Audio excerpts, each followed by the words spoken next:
যার দিনটা শুরু হয় রবের নামে, আল্লাহর নাম দিয়ে বিসমিল্লাহ বলে, যে তার দিনটাকে শুরু করে, যে রবের উপর ভরসা করে, রবকে স্মরণ করে, সব সময় তার রবকে স্মরণ করে এবং তার কাজের শুরুতে রবের নাম দিয়ে শুরু করে, রবের উপর ভরসা করে এমনভাবে যে তার রবকে ভরসা করে, স্মরণ করে, বিশ্বাস করে এবং ভালোবাসে, রব যেন তার হয়ে যায়। হ্যাঁ, রব যেন তার হয়ে যায়, সে যেন তার রবের জিম্মায় চলে যায়।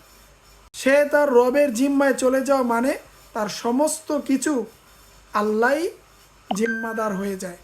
আল্লাহকে যখন কেউ স্মরণ করে তখন আল্লাহ তাআলার নেয়ামতের দরজাগুলো খুলে যায়। আল্লাহকে যখন কেউ স্মরণ করে তখন আল্লাহ তাআলা তার প্রতি রহমত নাজিল করেন এবং নেয়ামতের দরজাগুলো খুলে দেন।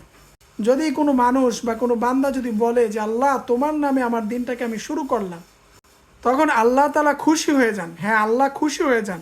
তখন আল্লাহ তাআলা তাকে রহমত দান করেন, ওই কাজে আল্লাহ জিম্মাদার হয়ে যান, তার জন্য সহজ করে দেয়, বরকতময় করে দেয়, কল্যাণকর করে দেয়।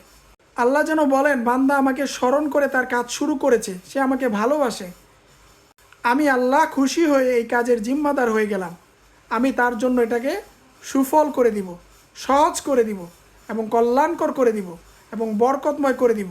আমি আল্লাহ সব কিছুই পারি। আল্লাহু আলা কুল্লি শাইইন কদির। আল্লাহ হচ্ছেন সর্বশক্তিমান, আল্লাহ যা ইচ্ছা তাই করতে পারে।